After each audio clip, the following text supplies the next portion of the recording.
attic antennas. Are they any good? Can we really use them to communicate on amateur radio? Can we do that locally? Can we do that globally? Well, today I'm going to talk to you about my UHF VHF antenna that I first installed in my attic.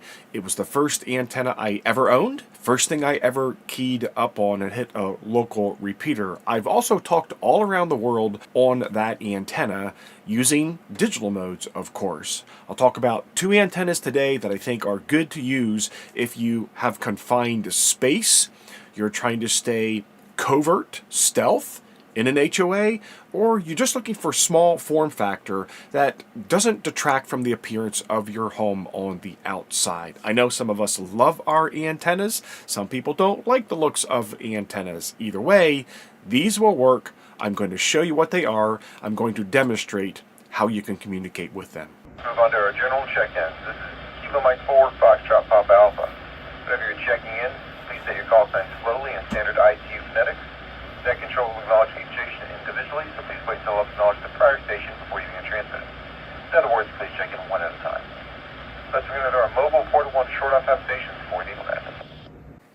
Net control, please check in Kilo Delta 4, Bravo, Mike Golf, Palm Harbor, no traffic for the net.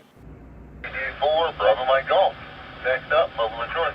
That was me keying up using my attic antenna to check into the daily EagleNet that's part of the NI4CE repeater system. That is a repeater system, several repeaters here spread out across the central Florida area that are interconnected. When you key up on one, it is repeated across them all, thus connected. The SARNET is also a connected repeater system that runs from the southern tip to the northern border of the state of Florida. It may even go a little bit outside the state of Florida, I think. That is another repeater system that once you hit one repeater, it transmits to them all. That's using my attic antenna. Both of these repeater systems, the NI4CE is used a lot for recreational and nets. The SARNET is also used for nets and primarily for emergency communications. We do tend to have emergencies here in the state of Florida with weather events. I can do this with my attic antenna. Here's something else I love to do with my attic antenna. GoPro selected 526, 13,000 with Tango. 526, runway 32, just going to maintain 11,000. Runway 32 down to 11,000, selected 526. 2628, flying 200. 200, Legion 2628. Archie, good afternoon, Southwest 2673, 1800, climbing at 6,000. 2673, departure, good contact, climb maintain 1212,000, right turn to E-Cake. Okay, right turn around to E-Cake, up to 1212,000, southwest. With an attic antenna, you can also use digital modes. Now, my attic antenna is communicating with a hotspot here in my shack. You, of course, if you have a repeater near you that is digital, whether that's D-Star, Fusion, or in my case, DMR, you can communicate all around the world. Again, just from an attic antenna. And I'll do that right now by using the parrot feature in DMR. This is KD4BMG testing with parrot, test, check, check. What's the quality of my transmission with my attic antenna? This is KD4BMG testing with parrot, test, check, check. What's the quality of my transmission with my attic antenna? There you go. We got it. My preferred digital mode in UHF VHF is DMR. Why is that? Well, because there's the opportunity for competition. If you like D-Star, well, then you're stuck with ICOM, which may not be bad. I like ICOM. I have ICOM gear. I love my 7300 and my 705, and they license out to one other manufacturer. You are with Yaesu, you have System Fusion.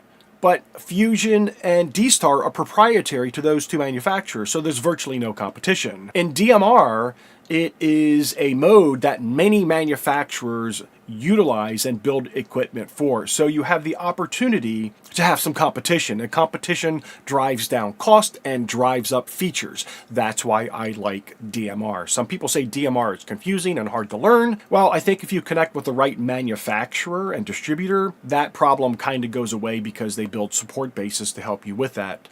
DMR is not difficult for me. I work a lot in pivot tables and and spreadsheets, and essentially DMR code plugs are a group of interrelated spreadsheets. If you follow the path, you can get the job done. I prefer BridgeCom Systems for selling Anytone gear, and Anytone gear is my favorite brand of DMR equipment. It's clean spectrally and it's high quality equipment. Throwing out new radios every other week with a different color, different screen, different knob, different feature, different this, different that. Just another Me Too with no real differentiator and poor quality. Anytone focuses on quality, and that's why I prefer Anytone gear. And I prefer BridgeCom because BridgeCom has one sole focus: DMR functionality through Anytone equipment. You can buy your Anytone equipment from any retailer you want, and many retailers carry that, and I spend a lot of money at the retailers. I have purchased my own Anytone gear through BridgeCom. The 578 that's in my shack, in full disclosure, was provided to me by BridgeCom probably about a year ago. I have purchased my own HTs, my own hotspot, all my other gear that is Anytone. I purchased myself through BridgeCom because they focus on Anytone and DMR. They're the experts. So you need to think about safety when you're putting an attic antenna over your head, and that's a problem if you're putting it in over your head. And I would say this: you need to think about a couple of things. First of all, if you have a metal roof, you're kind of toast. And I mean metal on the outside of your roof, on the top, instead of shingles or tile, you have metal. Your signal's not getting out. If you have a foil, aluminum foil barrier on the underside of your decking, if you look up in your attic and you see foil, you've got a Faraday cage, a antenna in your attic. But now let's talk safety. The FCC requires you to operate safely. The FCC can knock on your front door and demand to see your analysis of your RF exposure for your shack setup. And they provide tools to allow you to measure RF exposure. So before you go putting any attic overhead, which never put it overhead, never put any antenna directly over your head. Look at those charts, graphs, and tools and determine where the best place is to put your attic antenna, protect you and your family that's occupying your home, or your neighbors if you live in an attached type dwelling. RF signals, and electronics don't mix real well, so don't put your antenna over top of an air handler for your HVAC. Don't put your antenna over top of a smoke detector in your home, because smoke detectors don't like RF, especially UHF and VHF, so get yourself some distance between those devices. Now let's talk a minute about the specific antennas that I use. And of course, you have a lot of options. I'm showing two that work well for me. The first one is this ground plane from Arrow Antenna. I'll leave a link to Arrow Antenna, not an affiliate link in any way, shape, or form, but just so you have access to what I used here. A J-pole is a fantastic antenna to put in your attic space, but a J-pole could be like 5 to 6 feet tall. My attic space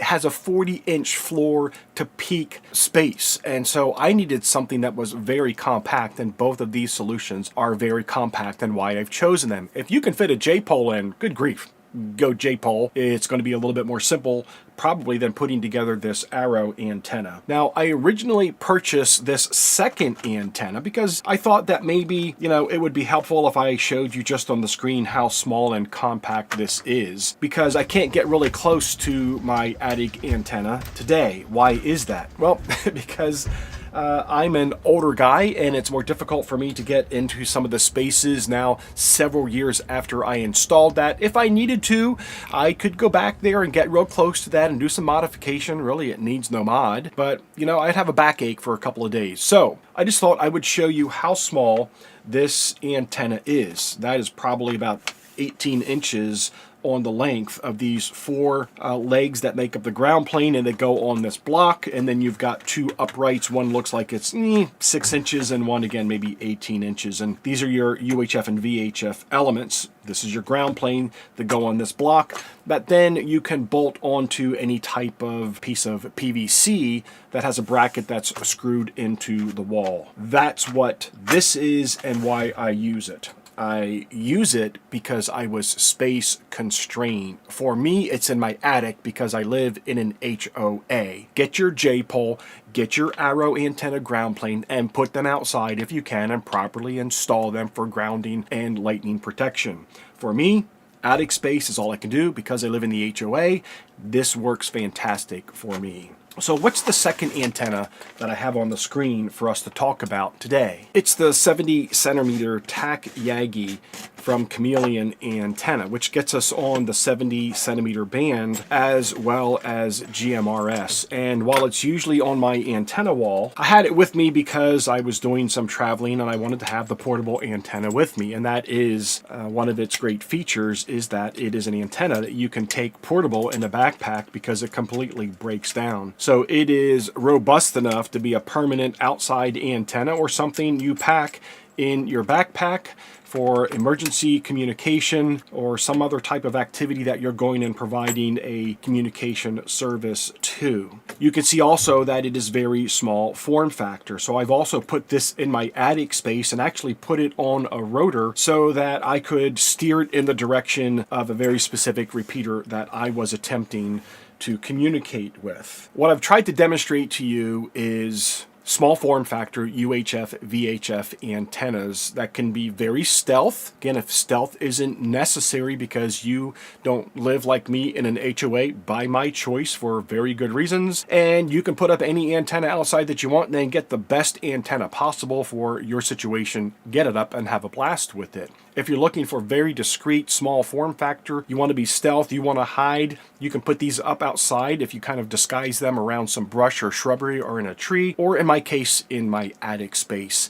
And these antennas absolutely get the job done. UHF, VHF is a great way for people to get entry into amateur radio to determine if it's a hobby or a way of life that they want to participate in. The cost to entry is lower than, say, HF. HF antennas can be more expensive, and HF rigs most certainly are more expensive. And you can do UHF and VHF with the tech license, the very entry level into amateur radio in the United States of America. So these are some of my suggestions and recommendations. If you're looking for a UHF, VHF antenna in a small form factor space and trying to be stealth in the HOA, as well if you want to go and deploy on the road, on the go, in an MCOM situation, here's something that is small enough that you can put it in a tiny little case and take it with you on the go and be ready for emergency situations. Multiple antennas, multiple options. That's one of the great things about amateur radio. We have so many choices today. Hope you found this useful and a little bit enjoyable. Talk to you soon, friend. 73.